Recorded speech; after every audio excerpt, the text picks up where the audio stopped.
Welcome to the Morning Glory Project, Stories of Determination. I'm your host, Betsy Graziani Fossbender. Like in nature, we see determined flowers and vines clinging to life and seeking light. So are Morning Glory people. And in this podcast, I'll interview writers, activists, artists, entrepreneurs, survivors and thrivers, and trailblazers of all kinds. These are folks that have been determined to get over, under, around, and through the obstacles that face them, or to seize the opportunities that come before them. I find these people inspiring and amazing. I know you will too. It's my pleasure today to welcome to the Morning Glory Project, Linda Morrow. In 1966, the Beatles and Leave It to Beaver reigned, and the Vietnam War, the Civil Rights Movement, rage. Feminism is barely a whisper, and Linda Morrow's first baby is diagnosed with Down syndrome. Despite what was the norm of the time, Linda refused to institutionalize her son, determined to raise Steve at home.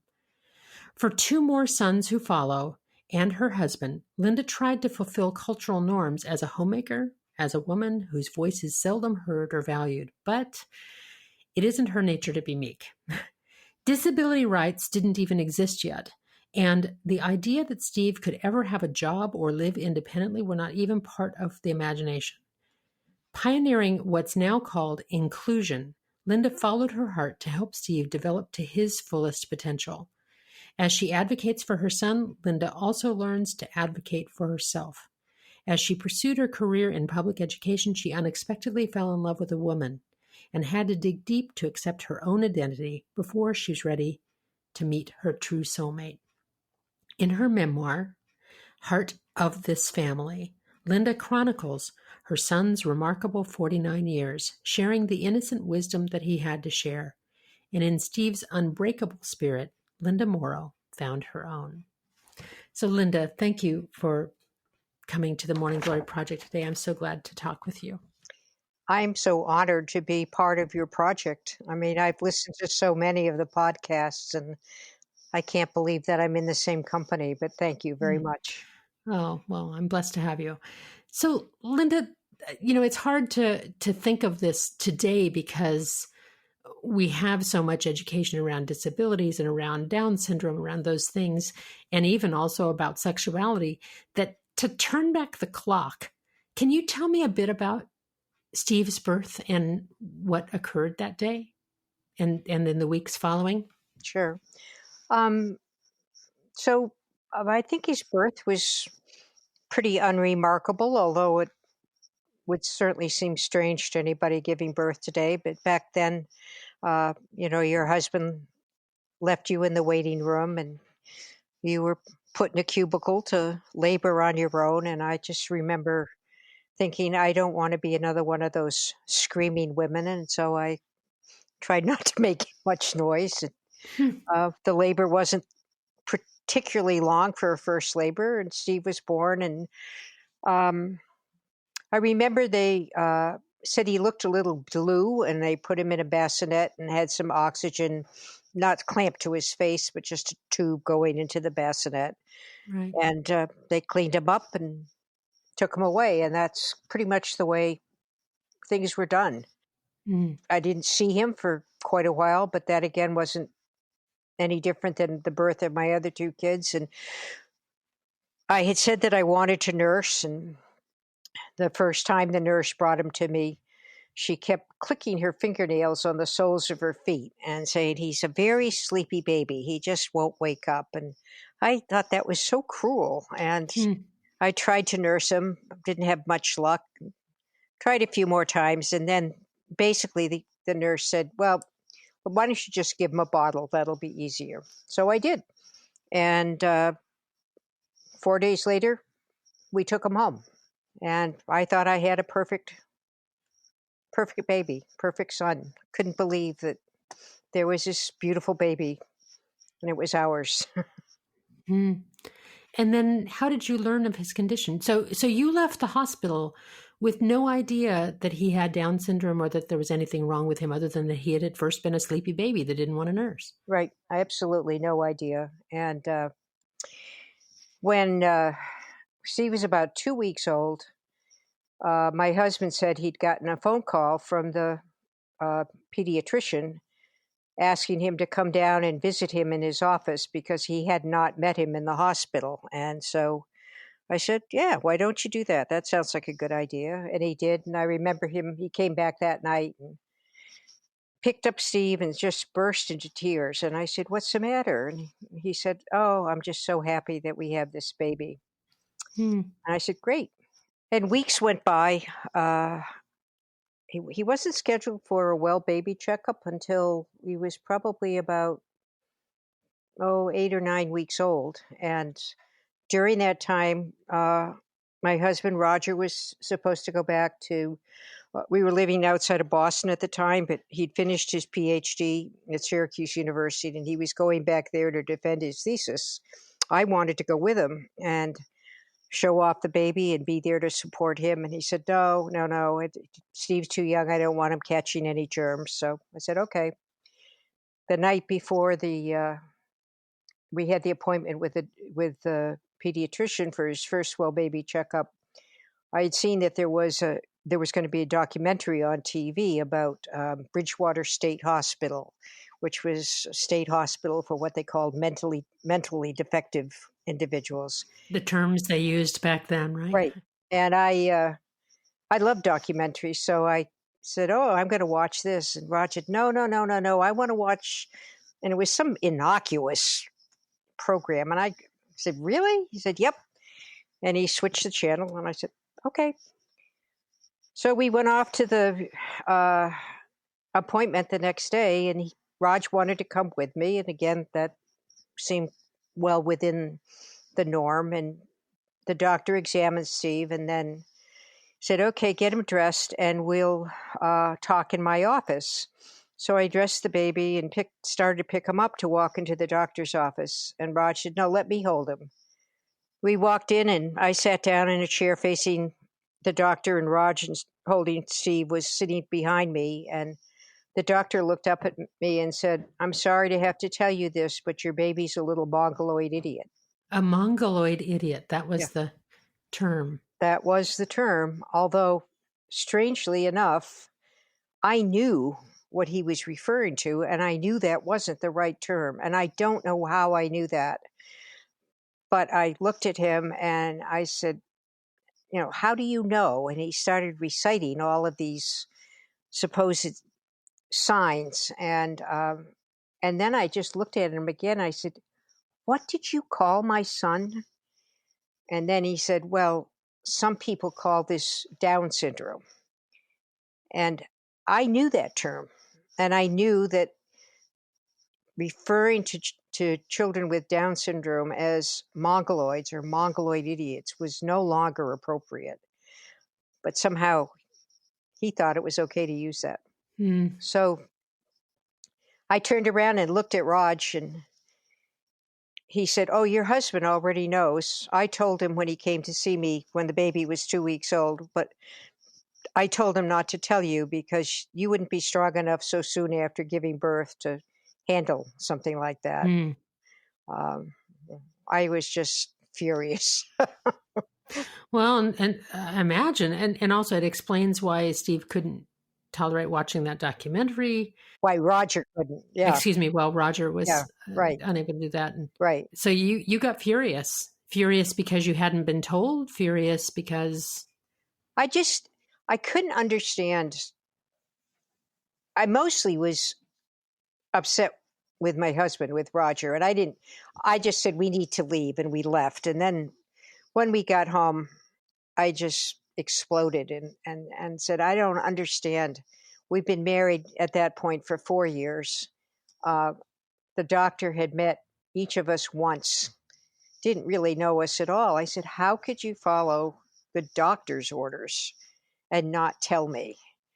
And I mean, he really didn't have much of an explanation other than, well, that's what he told me to do. And here they were kind of under the guise, of course, of protecting you. You were too fragile after giving birth to handle such difficult information, or because you were female and they didn't think you were strong enough, or? Well, I think both, but clearly the doctor had never given birth, so he didn't know how hard it was to do that. No, no. But I mean, Raj was a brilliant guy. I mean, he had his PhD in sociology. He was always affiliated with medical schools. But, back then, doctors really were on pedestals, and they were revered. They could do no wrong. And of course, they were mostly all male as well. So, Well, and we, those of that era and subsequent eras, were taught to revere the doctor, not question anything that was said, right? exactly. So Raj was not so different than a lot of people might be in that circumstance. He just followed the orders. Right. I mean, it definitely caused a chink in our relationship. I mean, I just never really fully trusted him after that. Because he would side with the doctor and not know that you were strong enough to handle such a thing? Yeah, because he hadn't told me. I never really was able to fully grasp why he couldn't tell me. And It sounds like it felt like a betrayal to you.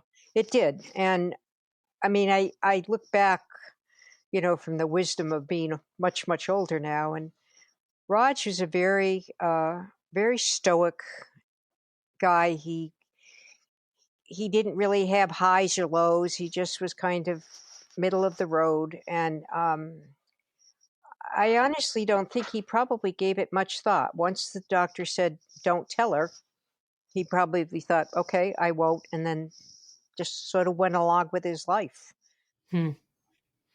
So then here you are with this child, and as I read in your bio, then the norm of that time was not to try to raise a child like this at home. Today, by today's standards, it's different, but then it was, the standard was what, to send him away right away, or? Yeah, I mean, the doctor said that, he said that same day, he said, "My advice to you is you can take him home and do the best you can, or you can put him in an institution." And then he followed that up by saying, "But I must tell you that children like this seldom outlive their teens." So we decided that day that we brought him home, we were going to raise him. He was not going to go in an institution. And both Raj and I knew enough about what went on at the Bridgewater State Hospital.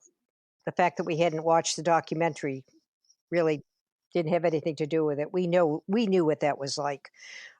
So we knew we were going to raise him at home. So you set about to raising this boy, and you had 2 sons after that. Right. So here you are, a mom in a fairly traditional arrangement. Yep. Raising 3 boys, one of whom has special needs, as we would say today in our today's vernacular. We'll see if the generation following us finds a better one, but for now, that's what we have. Yep. What was that like for you? It doesn't sound like there would be the kind of resources available. You certainly couldn't go on Facebook and find a chat room for people who are parents of Down syndrome kids or anything like that. What was that period of time like for you? It was awful. I mean, I pleaded with people. He was followed by Boston Children's Floating Hospital is the name of the hospital, because it used to actually be on a ship. It wasn't then, but they had a birth defects clinic. And I asked people there, "Do you have anything on Down syndrome?" No, they didn't. The only resource that we had, and this actually isn't in the book, it got left on the cutting floor, but there was a residential school for kids with special needs called St. Coletta's. And that was in Hanover, Mass. It was the next town over from where we were living. And we made an appointment, Roger and I, to go visit the school. And we spent probably 3 hours there. And that was the first time that either of us could ever remember seeing anybody with Down syndrome. And it was run by the nuns, by the Catholic Church. We saw kids in classrooms. We saw them. They could talk. They could walk. They could talk. They could learn. It gave me tremendous hope. I mean, that was the vision I kept in my head for such a long time, knowing that he could do these things. And isn't it interesting that you needed to see that to get your vision clear? You needed to actually see that. Yeah, I really did. But as far as raising Steve along with his brothers, I had three kids under the age of four, all boys. Which is a mouthful anyway. Gee whiz. It was just, I don't think I treated Steve very differently. I didn't have the time to treat him any differently. I mean, he was just part of the gang. But I did have a high school classmate who had married, she had three children. Her kids were a little bit older than mine, and Jane and I had been babies when our mothers met. So Jane and I have been friends for almost 80 years now. And Jane was my guide. She was my soulmate. She was the one that convinced me that I could be a good mother to this little boy and that he could do anything. And she was right. Well, so tell me a bit about Steve. Now, for listeners, I met Linda in a very chance way, if you believe in chance, which I'm not sure I do. But I met Linda in an unexpected way just after a writers' conference, met her at a place that we were having lunch at on the way out of town. And I met her and other friends as well.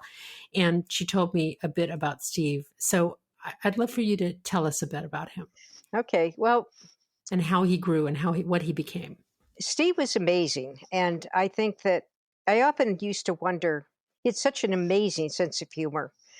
And I would often think to myself, wow, I wonder what he would be like. What would his personality be like if he didn't have Down syndrome?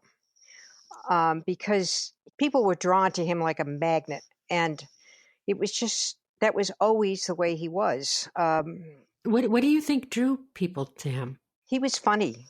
He was incredibly funny. And as he got older, he would develop various sayings. So his middle brother, Mike, took him to Disney World when they were probably both in their early 20s. And Mike talks about how one day they were chasing down some characters that Steve was infatuated with, and he wanted to get their autographs and so forth. And Mike had a splitting headache and he was getting kind of grumpy. And Steve finally looked at him and said, "Mike, you're not being very Disney." And so that saying, well, that's not very Disney, became, an A inside catchphrase in your house, huh? in our family. If somebody was being grumpy, we would just tell them, "Well, you're not being very Disney." Although Grumpy is a Disney character, in fairness, but that's another matter altogether. Right, exactly. So what were the dark times for you? What was hard?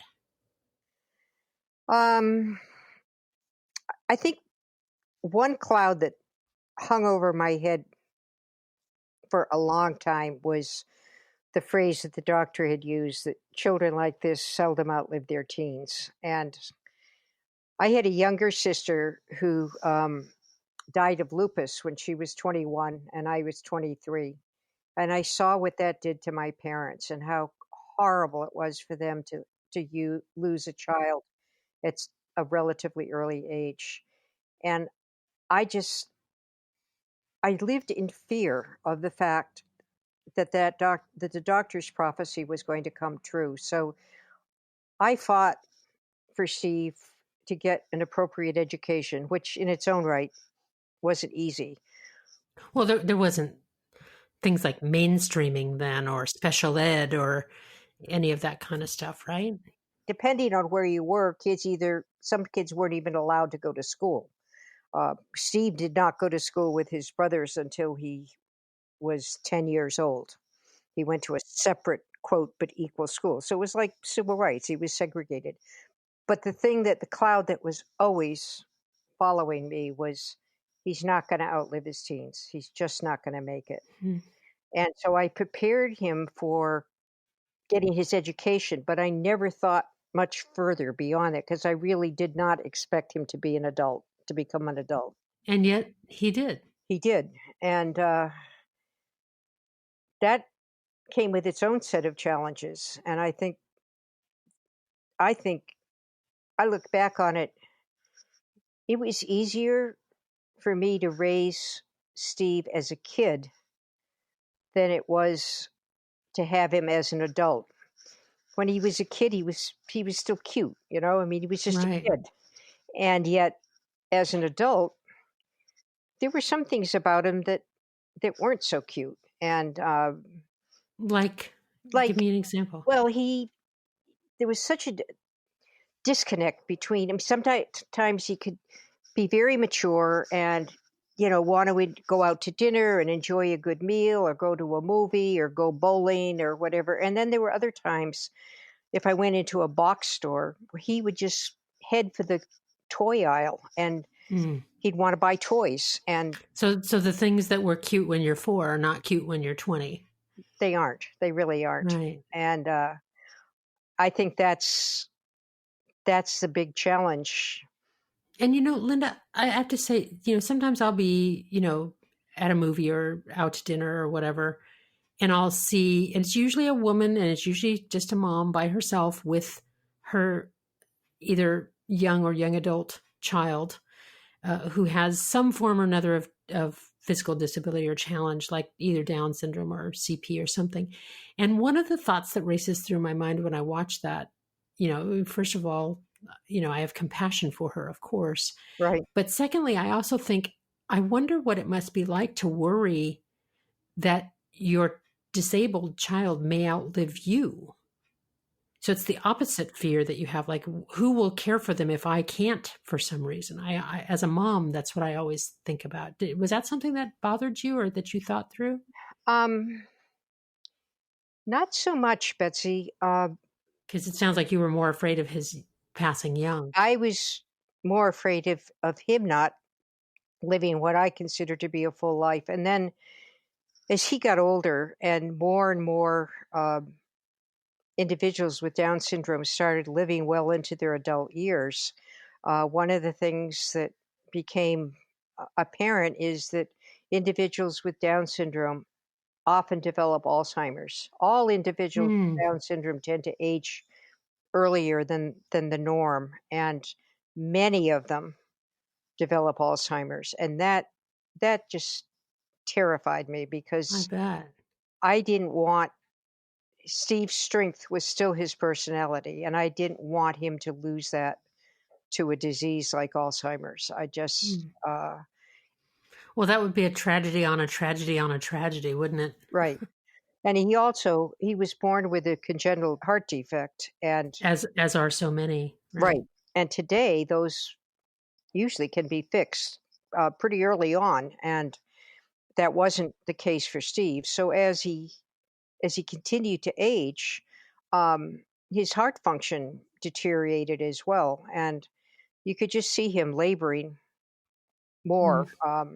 Any kind of an incline would just leave him so short of breath. He would call it a heavy hill. But Ah, so I almost, it sounds weird, but there were times as he aged that I thought, okay, you can go now, Steve. It would be all hmm. right. Like you felt he'd lived fully, and you didn't want it to get worse. I didn't.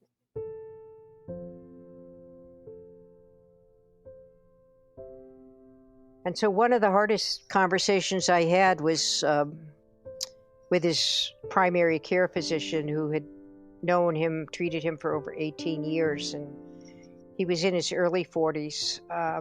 He was having more and more issues with incontinence. There was some question about should we have him put him in adult diapers. I didn't want to do that. But I did spent a long time talking with her about taking out a do not resuscitate order on him because Hmm. I just felt if something did happen, I didn't want him brought back to a life that would be far less than the one he had lived. Oh, I can't imagine having to make that particular choice. Well, I can imagine it. I can imagine it, and it's heartbreaking. The primary care physician was really wonderful. I mean, she sat with me, she gave me information. She said, "This is not something you have to decide on today." But eventually I did decide um, to fill out a DNR, and Hmm. that turned out to be basically the end for him. And he passed when he was 49 years old, Yep. right? And that was Yep. what, 2015? Did I Yep. remember that Yep. correctly? Yep. Yep. So along the course of this, I want to come back to that in a moment, but along the course of this also, at some point, this marriage that got a big ding in it because you felt so betrayed at the time, eventually the marriage ended. And also you found that you were in love with women, with Right. a woman and Right. subsequently a woman. That's another big jump. Was that while Steve was still living? Yep. He was about 19. Mike was 17 and a half, and Josh was 15. And I mean, it was one of those, nothing I had planned on. I knew that I wasn't comfortable in my marriage, but I really didn't understand why I wasn't. And this friend of mine was literally a friend that I had met in a graduate level class I was taking. And my husband was working in Albany at the time, and I was still living in Hanover, New Hampshire. She had recently gone through a divorce. One night, we decided to meet for dinner and a movie, and somewhere in that evening, everything the switch Everything flipped. shifted, huh? Yeah, exactly. Yeah, Wow. and from that point on, there just really was no going back, and No denying what was the truth of you. no, no, not at all. And it took several years until I found the woman that I've been with now for almost 30 years, but I wasn't meant to be with a man, that was for sure. Hmm. I'm wondering, looking back at both of those things, looking back at raising and sadly losing your son, and looking back at, the difficulty of ending a marriage and all those things, what do you think gets you through? What do you think was there a practice or a resource or an inspiration that or a decision that you made about enduring those things, or how do you get yourself through hard times? Sometimes I would say it would be my intuition, which I also sort of see as my spiritual side. Um, Sometimes it's just being really bullheaded. Uh, I hope with age comes a little bit less bullheadedness and more wisdom. Um, and I think also just knowing that I'm not alone, that there are other people like me. So meeting other parents of kids who had Down syndrome or special needs, meeting other women that identified as lesbians, or meeting guys that identified as gay. Just knowing that I wasn't the only person, that I wasn't weird, that I wasn't. Nothing wrong with you. Yeah, exactly. Yeah, yeah. As I've aged, I think I've gotten a lot more spiritual, and remember to take deep breaths and sort of just close my eyes. Well, I want to ask you one more a lighthearted question. When I met you at that one and only lunch, where the only time we've ever seen each other in person, you gave me a little rubber bracelet. Those kind that became popular. I think they started with the Lance Armstrong Yeah, Live Strong bracelets, but now they're sort of ubiquitous and they have various things on them. And you gave me a little bracelet that said, "What am I, chopped liver?" right. Tell me about that. Well, that was Steve's favorite saying. And he had a very good friend in Burlington, Vermont, where he lived. And they would go out doing different errands and stuff like that. And people would always recognize Steve and say hi to him. And his friend Dave would then remark, "What am I, chopped liver?" And Steve picked that up, and he knew exactly when to use it. And he then he also decided early on that his favorite color was pink.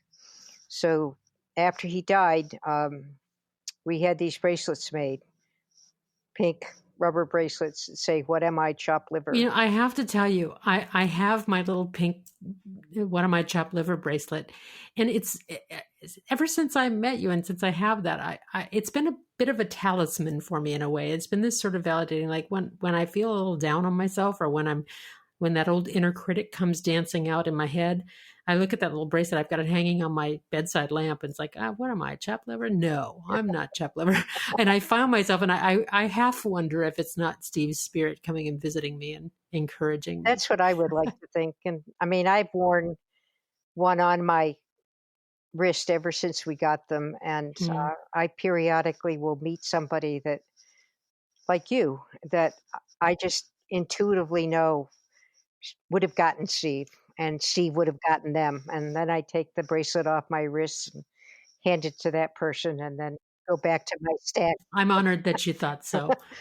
And one last thing, of course, Linda, we're recording this right now in that socially distant way. You are in Vermont and I'm in California.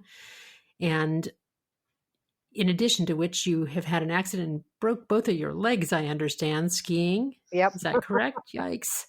So you're recuperating there. But we're also recording this in the time of the COVID-19 virus, when we're all housebound. And you said something to me as we were setting up this interview that stuck in my head. And you said that you were sort of glad that Steve wasn't here for this.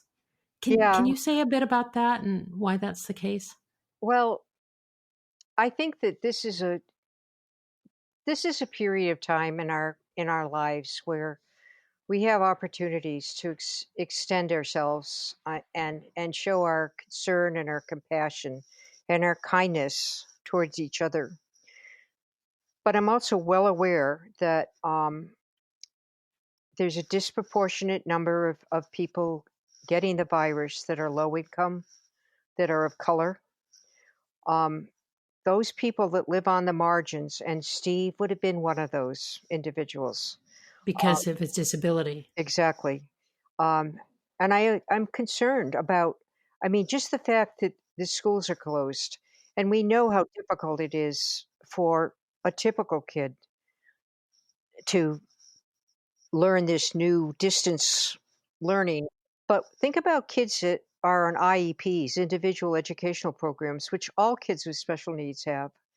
How does that program Mm. get delivered by social distancing? Suppose you have somebody with a developmental disability that gets COVID-19 and they're short on respirators. Mm. Who makes the decision about who gets one? So, Yeah. very selfishly, as a mother, I am glad that Steve isn't going through this. Oh, Linda, that strikes me as the least selfish thing I've ever heard anybody say. There's nothing selfish about not wanting your kid to suffer. Well, it would have devastated him. He would have lost his part-time job at the place where he had worked for 17 years. He would have lost all the community access services that he had. He would have essentially been isolated in his home, and he would not have understood, um, Yeah. or he would have understood to some extent, but not fully. Well, it's a merciful thing that you have that attitude. And so you raised this boy to manhood. He became as independent and as full of life as he could be. And now, after talking to his mom for a little while, I can see exactly why that's the case.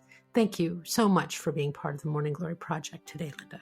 Well, thank you so much for having me. It just was wonderful to be able to talk with you about Steve.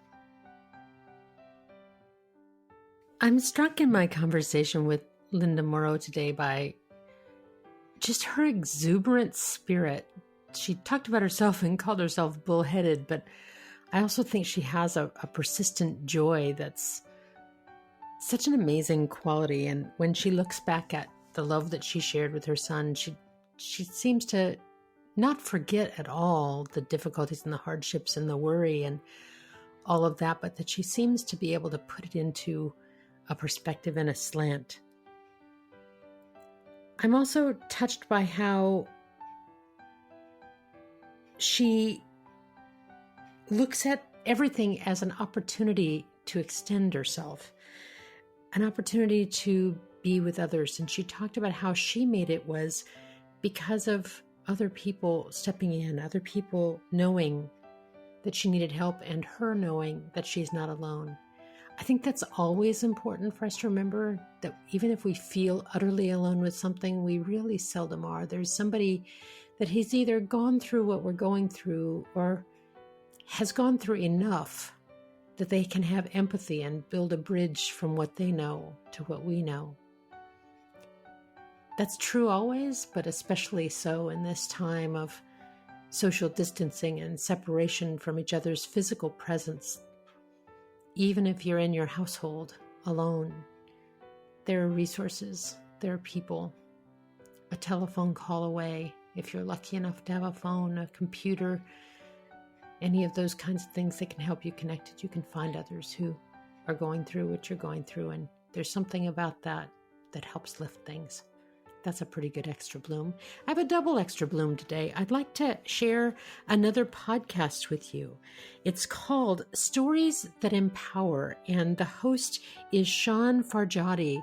He is just the loveliest human being, and his podcast is the gentlest, most soothing event of a day. I've been welcomed on there as a guest, and I have to tell you that listening to his guests always puts me in a mellower place. He interviews a lot of writers and a lot of activists and artists and people like that. Definitely worth a listen. Check out Stories That Empower by Sean Farjadi.